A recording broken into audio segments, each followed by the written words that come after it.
Hola, yo soy Camila Zuluaga y esto es La Intérprete. Hoy en La Intérprete vamos a hablar de la crisis de la justicia y para eso me acompaña Rodrigo Pombo, abogado.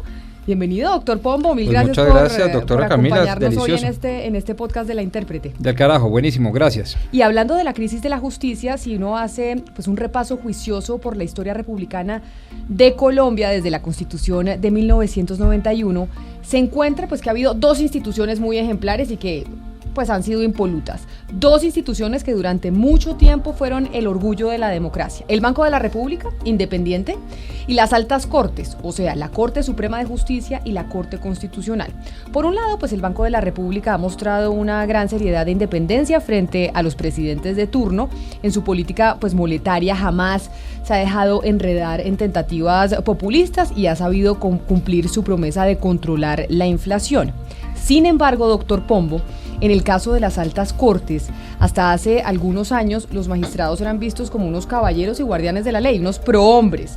Eran gente de una preparación académica notable y como que parecían estar blindados contra la corrupción y la tentación del poder, pero eso cambió. Sí, así es, Camila. Desafortunadamente, en tiempos ya no muy lejanos quedaron atrás personajes tan míticos en el mundo del derecho constitucional como Carlos Gaviria Díaz, como Vladimiro Naranjo Mesa, como Ciro Angarita, como el mismísimo José Gregorio Hernández, gente que se caracterizaba no solo por un contenido intelectual enorme, sino por una solvencia moral intachable.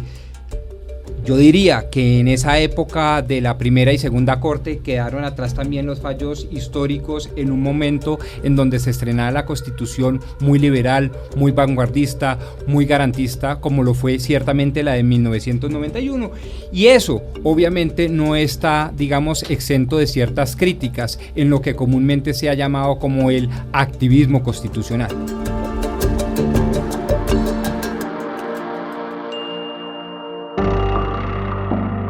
Con nostalgia hay que decir que hoy muy poco queda de la decencia de aquellas altas cortes de las que hablaba usted, doctor Pombo. Desde hace algunos años, estas altas cortes se han convertido en un laboratorio de politiquería y de corrupción.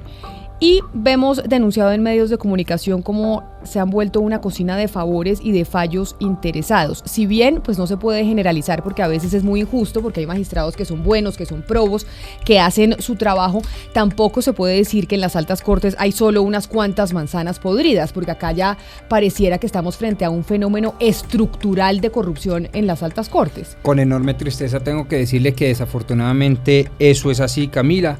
No es quizá tan nuevo. Usted recuerde que hace muy pocas semanas, en diciembre del año inmediatamente anterior, 2019, la mismísima Corte Suprema de Justicia ordenó la detención de un ex magistrado y expresidente de la Corte Constitucional, como es el caso del doctor Jorge Pretel. Y la razón no fue de poca monta, es que nada más y nada menos estaba, dice la Corte Suprema de Justicia, transando con una decisión judicial, un fallo de tutela para evitar que una de las partes perdiera más de 22 mil millones de pesos y por ese chistecito cobró 500 millones de pesos. Eso, repito, lo dice la Corte Suprema de Justicia de un expresidente y exmagistrado de la Corte Constitucional. La Corte Suprema de Justicia condenó a 6 años y 5 meses de prisión al exmagistrado de la Corte Constitucional Jorge Pretel por exigir dinero para el trámite de una tutela. Según la sala de juzgamiento, el exmagistrado habría exigido dinero para fallar a favor una tutela que presentó Fidupetrol. El alto tribunal le dio plena credibilidad al testimonio del abogado Víctor Pacheco, quien aseguró que en una reunión con Pretel se habría acordado el pago de 500 millones de pesos para el trámite de la tutela. Y no solo eso, después la Fiscalía destapó el llamado cartel de la toga. Magistrados del más alto nivel en la Corte Suprema de Justicia, como Francisco Ricaurte y Leonidas Bustos, promovieron y dirigieron una organización criminal en la que estaban inmersos, por ejemplo, el que era el fiscal anticorrupción de Colombia, Luis Gustavo Moreno, que hoy está extraditado a los Estados Unidos. Y es que la Fiscalía estableció que, por ejemplo, el abogado Leonardo Pinilla, el exmagistrado Gustavo Malo, el exmagistrado Francisco Ricaurte y Leonidas Bustos, entre otros, aprovechando esos contactos e influencias que les daba estar en la Corte Suprema de Justicia, conseguían clientes que en su mayoría eran congresistas que estaban en problemas, con indagaciones, con investigaciones y con procesos en su contra ante la Corte Suprema de Justicia. Y como ellos eran sus jueces, claro, pues por eso los extorsionaban. Por primera vez, acusador y acusado se vieron las caras en un estrado judicial. Se trata del exfiscal Luis Gustavo Moreno y el exmagistrado de la Corte Suprema de Justicia, Gustavo Malo Fernández.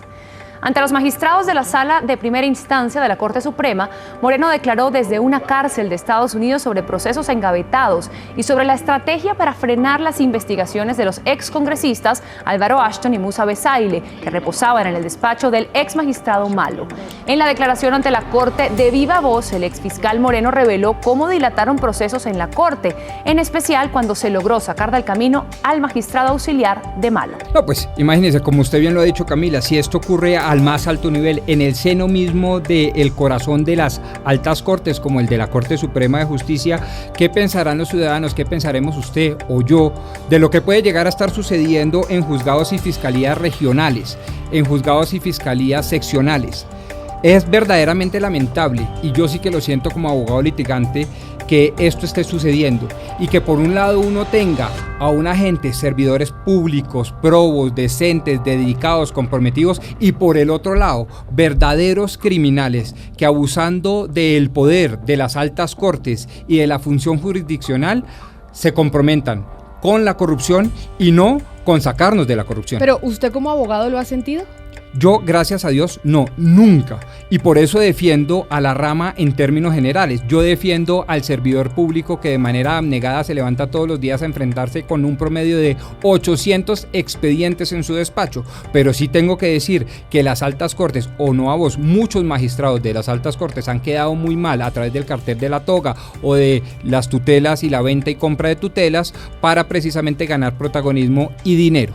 Mire, a este nefasto panorama se suma que son estos cuestionados juristas quienes tienen el deber legal de elegir no solo a sus pares, es decir, a los otros magistrados cuando hay vacantes en las cortes, sino que, como en el caso de la Corte Suprema de Justicia, pues también eligen al fiscal general de la Nación.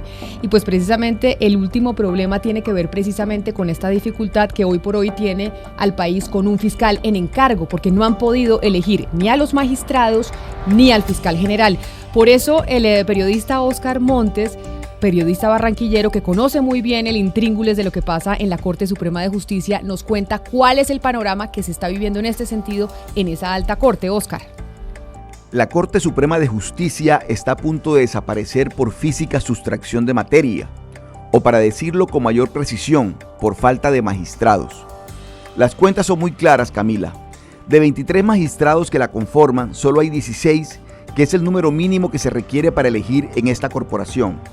Pero el asunto se complica mucho más porque este 27 de febrero, uno de esos 16 magistrados debe abandonar la Corte Suprema por el cumplimiento de su periodo constitucional. Es decir, Camila, solo quedarían 15 magistrados, una cifra irrisoria que no serviría para absolutamente nada. En plata blanca, ello significaría que la Corte Suprema se desintegraría, pues no habría magistrados suficientes, no solo para llenar las 7 vacantes existentes, sino para elegir al fiscal general de la Nación, que es uno de los asuntos que más despierta interés por parte de los colombianos. La primera sala ordinaria del año, que se llevó a cabo el pasado 23 de enero, fracasó en su intento por llenar vacantes y elegir fiscal general, lo que hace mucho más preocupante el panorama para una de las instituciones más queridas por los colombianos. Así las cosas, Camila, la suerte de la Corte Suprema de Justicia es hoy más confusa y enredada que antes, pero podría ser peor si sus integrantes no dejan de lado sus egos y mezquindades y piensan con auténtico sentido patriótico. ¿Será eso mucho pedir?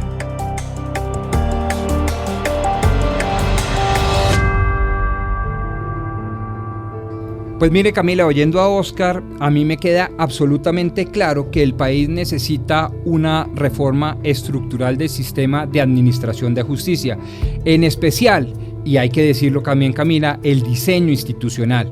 Y no es por hablar mal de la Carta Política de 1991, que contrajo muy buenas cosas para el derecho colombiano y para la vida de los ciudadanos, pero el diseño institucional quedó regulimbis en lo que tiene que ver, por ejemplo, con la nominación y elección de los jueces, con los reglamentos de las altas cortes, con el sistema de pesos y contrapesos y también con la vigilancia mutua que debe tener todo servidor público. Pues así es de delicada la situación que el mismo Javier Tamayo Jaramillo, que es exmagistrado de la Sala Civil de la Corte Suprema de Justicia, narra esa realidad. El problema es mucho más amplio y mucho más grave desde el punto de vista institucional. El problema de la Corte Suprema de Justicia es solo una arista de los componentes de toda esta trama.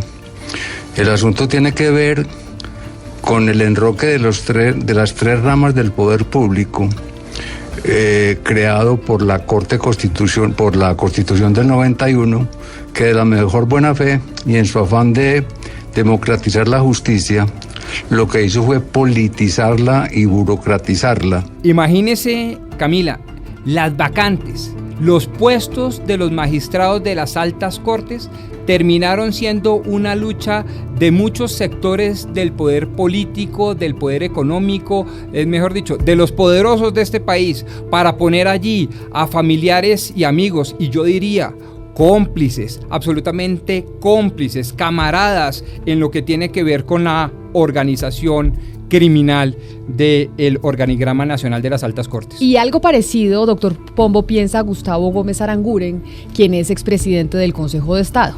Señalaría que, en primer lugar, el vacío que se crea desde el punto de vista organizacional del Estado, sustrayendo de la elección de los grandes funcionarios del Estado hacia otras áreas, pues no se ha copado adecuadamente. Vemos el caso, por ejemplo, de la Contraloría General de la Nación, que genera pues una serie de inquietudes muy fuertes al haber sustraído a los órganos judiciales de esa actividad. Lo que pasa es que, en mi sentir, el funcionamiento de las Cortes y de los altos dignatarios del Estado me parece a mí, está engavetado en una paradoja muy grande, y que le pasa a todo el país. Es que los mayores responsables son irresponsables. Los funcionarios que tienen mayor responsabilidad en las tres cúpulas del poder y en los órganos de control tienen muchas dificultades para que sus actos y omisiones puedan de alguna manera ser sometidos a un juicio de responsabilidad. Escuchando a Gómez Aranguren, expresidente del Consejo de Estado, Camila, uno queda pues bastante preocupado, porque lo que demuestra es que los grandes poderes del Estado son francamente indomables, y el diseño institucional de pesos y contrapesos pues habrá que repensarlo a fondo. Tengo que decir que con alguna tristeza la Constitución de 1991 ha tenido algunas fallas. Esta fue una de esas, y por lo tanto lo que urge es que todo el mundo se ponga de acuerdo y haya un gran consenso para hacer una reforma constitucional enorme y estructurar a la justicia, que incluya, por ejemplo, límites claros, que incluya, por ejemplo, rendición de cuentas de todos sus magistrados, o que incluya, por ejemplo, la posibilidad de que cada uno de ellos, sin excepción, puedan ser sancionados. Pero si usted quedó aterrado con lo que oyó de Gómez Aranguren, ahora oiga lo que dice también el exmagistrado de la Corte Constitucional y de la Corte Suprema de Justicia, Nilson Pinilla. El tema es muy grave, y la realidad es que no es solamente para elegir fiscales y para elegir a los magistrados que ya van a quedar en 15 solamente lo que están mencionando, sino para la toma de decisiones al interior de cada sala, porque cada sala así mismo se ha visto disminuida el número. El tema es verdaderamente de emergencia nacional, y hay que buscar en los mecanismos que tiene prevista la Constitución para la emergencia social, y que se encuentre un camino, una alternativa. No sé si de pronto también por la declaración de perturbación del Estado institucional, que se llegue a una decisión donde las determinaciones ante la inercia de la Corte Suprema la terminen tomando las otras ramas del poder público. Pues mire, Camila, eso es algo muy grave, y muy grave, que sucede tanto en la Corte Constitucional como en el Consejo de Estado como en la Corte Suprema de Justicia. El caso de Pretel o el cartel de la toga todavía debe seguir desafortunadamente sucediendo. Y el abuso del poder que subyace a todo esto, y el poder discrecional de la Corte Constitucional, también está ahí presente.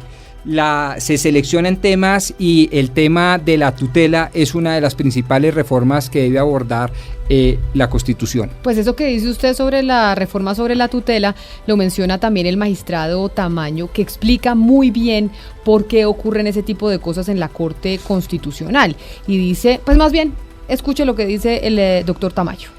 El peor karma que tiene la justicia colombiana es la selección de tutelas para revisión en la Corte Constitucional, pero más que la revisión como tal, que es un derecho constitucional, en un reglamento interno de poca estofa, inventaron un recurso que se llama el recurso de insistencia. Entonces, hay todo un ejercicio de la profesión con especialistas que consiguen que la Corte Constitucional recupere sentencias que ya fueron decapitadas para su revisión, y mediante ese recurso de insistencia el Ministerio Público o alguno de los magistrados logra que esos fallos se recuperen para su revisión. Sí, y después de que logre conseguir que sea recuperada para la revisión, es muy factible que, de hecho, la revisión prospere. Y uno de los efectos más graves de esta crisis es el descrédito de la justicia y su desconexión con la ciudadanía, que no se siente ni protegida ni representada. Por lo que pues uno pensaría que ya hay que cambiar el reglamento de las altas cortes, o por lo menos así lo dice también el exmagistrado Gustavo Gómez Aranguren. Las cortes en Colombia y la justicia en general no tienen legitimidad desde el punto de vista de los ciudadanos. Es decir, los ciudadanos no creen en la justicia y tienen razón en eso. El problema esencial es la mora. No tiene sentido que la gente que vivamos como parias en su país, y uno vive como paria cuando sus derechos no se los reconoce y no hay un juez que oportunamente le diga si sí o si no. El origen de la crisis que se presenta en términos puramente cuantitativos en la Corte Suprema de Justicia para elegir el fiscal tiene su fuente en el reglamento. El Consejo de Estado en el 2012 declaró nula la elección de la doctora Vivian Morales porque hicieron una reforma al reglamento en donde dijeron que por una única vez se podría elegir con las 2/3 partes de los integrantes activos del número de magistrados de la Corte Suprema de Justicia. En consecuencia, el reglamento sí se puede modificar en términos generales y por las vías que establece la ley estatutaria para el funcionamiento autónomo de las Cortes. El exmagistrado Tamayo hace una crítica muy interesante y muy vigente sobre el tema del poder y, si me permite utilizar mis propios términos, la tiranía de la Corte Constitucional. Básicamente bajo el sentido de que ellos, para evitar la tiranía, pueden llegar a ser tiranos. Una de las principales características de esa tiranía de los altos magistrados de las altas cortes está precisamente relacionado con la función legislativa, y básicamente lo que dicen los de la Corte Constitucional es que como quiera que el Congreso de la República no legisla, entonces ellos sustituyen al Congreso en materia, por ejemplo, legislativa. Eso lleva a una enorme pregunta: ¿cuál sería entonces, si la Corte Constitucional no solo tiene el poder de verificación de las normas, sino también de hacedor de las normas, sustituyendo al Congreso de la República, cuál sería el límite de la Corte Constitucional de cara a la reforma consensuada que estamos proponiendo? Nunca hemos podido saber cuáles normas de la Constitución son modificables y cuáles no. Y es allí donde está el enorme poder discrecional de la Corte Constitucional. Esto lo he peleado yo en todos los congresos hasta el punto de que no me volvieron a invitar para que no lo volviera a decir. El asunto es el siguiente: la Corte, en los fallos en que se ha referido a la imposibilidad de la inconstitucionalidad de la sustitución de la Constitución, dice que ella se reserva el derecho en cada caso concreto, a posteriori, de decidir si el cambio constitucional que se hizo era una simple reforma o era la sustitución de la Constitución. ¿Por qué la Corte Constitucional, como dice el doctor Gómez, tan deseosa de guardar el equilibrio de poderes, después de lo que pasó en el 2015, con ese poder discrecional tan enorme que tiene, no ha organizado la administración de justicia con sentencias que ella misma se ha arrogado ese poder, pues que lo aplique administrando la justicia, y que por favor nos diga cuáles normas no pueden ser sustituidas, porque con el argumento con la decisión de no decirlo, todo el aparataje jurídico institucional del país está en stand-by, porque nadie sabe si una futura reforma de la Constitución va a caer en el poder de la centrífuga y se va a ahogar allá.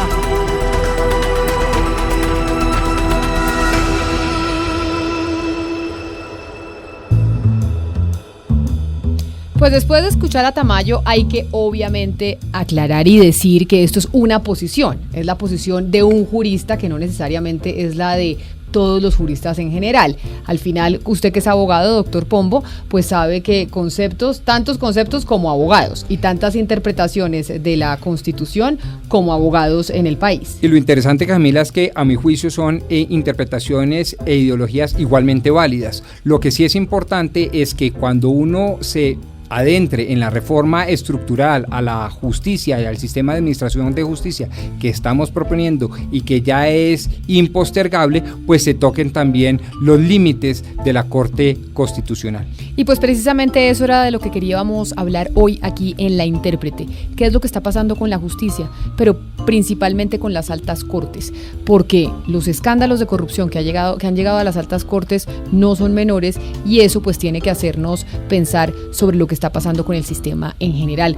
Doctor Pombo, mil gracias por estar aquí hablando hoy en este podcast sobre la justicia, que es su tema. Muchísimas gracias, me siento muy cómodo, pero tengo que decir que con algo de dolor de patria veo que no está tan en el horizonte la gran reforma de la justicia que se merece Colombia. A ustedes también gracias por habernos acompañado hoy en La Intérprete. Hoy La Intérprete se hizo posible gracias a los textos de Sebastián Nora, a la corrección de estilo de Diana Mejía, a la producción periodística de Jennifer Castiblanco y David Ferro, y como siempre, a la producción musical de Gonzalo Lázaro. Y un especial saludo y agradecimiento a Otoniel Zapata, que es el comandante en jefe aquí de toda la parte técnica que hace posible que este podcast ustedes lo puedan escuchar. Ya saben que si les gustó, pueden compartirlo con sus amigos y nos oímos en una próxima oportunidad.